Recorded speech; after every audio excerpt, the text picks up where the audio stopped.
Hi, I'm Isla Ward, CEO and co-founder of FoodCloud. We're really delighted to welcome you here to our hub today, although not quite as expected. We hope to see you here in person at some point, but for now we hope you enjoy this VIP virtual tour.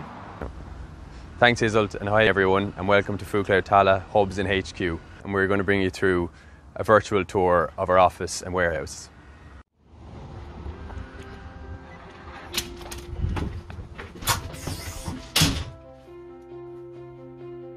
Stranger 36.3 Celsius temperature normal.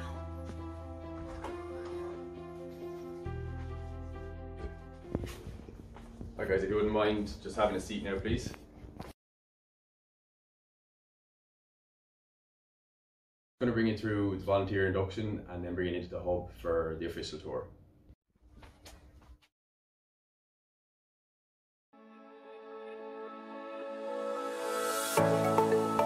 We started FoodCloud because we realised within a community there can be a business that's throwing away perfectly good food and at the same time a charity that's struggling to feed those in need.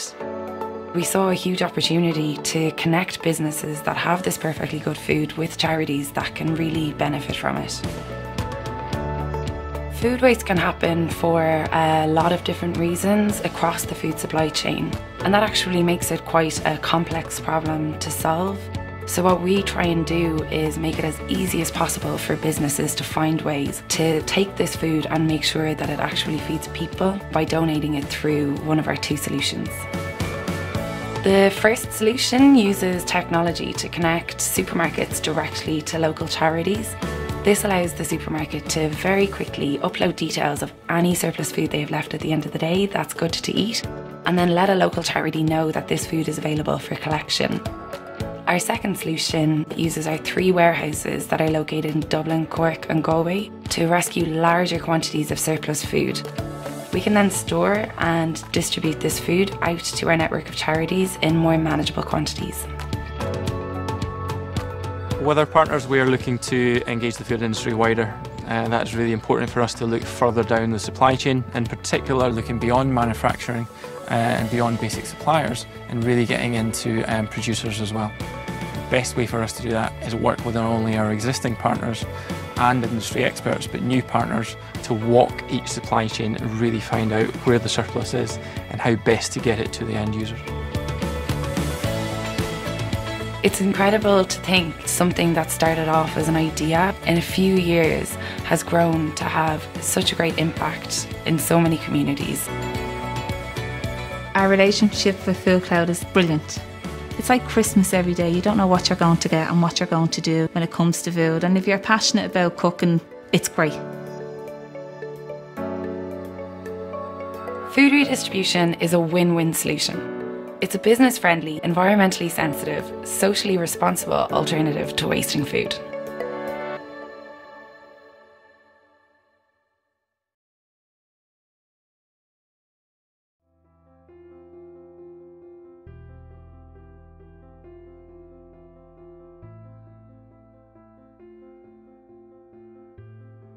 Okay, so this is where our stock is delivered into and collected from, and then these aisles here are where the products are stored. So we've our A, B, C and D aisle are all for our ambient product ranges, and then E, F and G is our feed range. As you can see, there's a wide range of products in the hubs at the moment, and these have come from a variety of our supply chain partners. Just going to pull out an example here. These are cheese and onion crisps. So these would have come in because of they're too close to the specification date for a retail partner, so they would have been donated to here last week. So another example is the UHT milk, and this is a product that's really convenient for our charity partners because of the need to redistribute through food parcels because of coronavirus. The initiatives we run with our partners is gleaning, and gleaning is an ancient tradition of picking up surplus fruit or veg that would have been left in the field after harvesting, and we've partnered with our produce partners to glean veg, but also to glean apples. And with the apples, we've got this apple juice, which is pressed and is, a really a really nice way of showing what can be done with surplus, especially when it's community driven, and we can incorporate volunteers to help with the cleaning as well as using FoodCloud staff. So these are 5 kilo bags of potatoes, and these would have been donated from our produce donors. These potatoes may just have missed the spec for the retail customers, but they're perfectly good to eat, and they're incredibly valued by our charity partners because they're really good quality, nutritious fruit and veg that we get on a weekly basis from our produce donors. Okay, so this stock here is just a seasonal range of Maltesers and a selection of other chocolate bars. So this wouldn't have been sold, but it's perfectly good stock, and it's in date until February of next year. And it's again it's really valuable for the charities in terms of giving treats out to their clientele.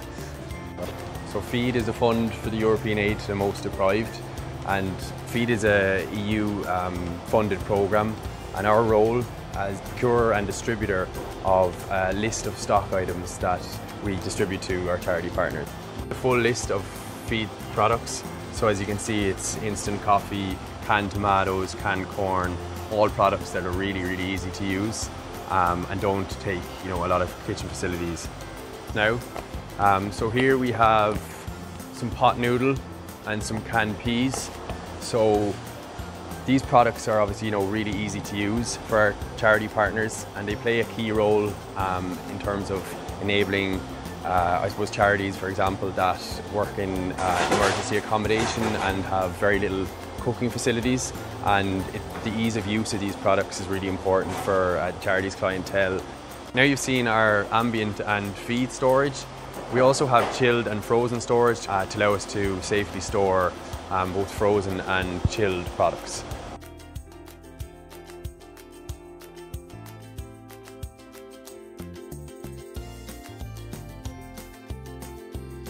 So this is our dairy section, the chilled storage. So we have wide range of different brands of milk, cream. These might be slightly short dated or lines that have not sold through. Other dairy items we have are butter, yogurt, buttermilk, and even lactose-free milk.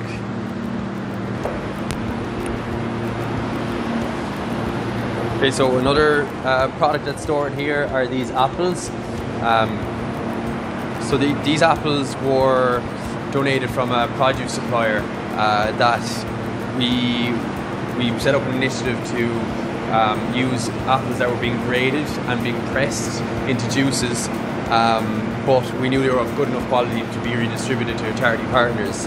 So we have ran a trial with them, which has gone really well. We've recovered a significant amount of apples from the bins that they would have been grading into, and I think it's just a really good example of how working with our supply chain partners, using kind of innovative initiatives and project plans to try and recover stock that can be used in more beneficial ways. This is our freezer space, so products in here are held at -18 degrees, and I'm not going to go inside because it's a balmy 22 degrees out here, but I do have a product here. So this is cod fillets that would have been donated, and also in here we'd have meats and bread, so frozen bread. So as you can see, all the food that we receive in is itemised and stored appropriately. It is then uploaded to our system where, through calls from our support team, the charities can browse and select the products that they need. An example of a delivery docket for one of our charity partners. So this charity has ordered a range of ambient and chilled products. So the delivery docket has the type of food, the expiry date, and the quantity of food that's ordered.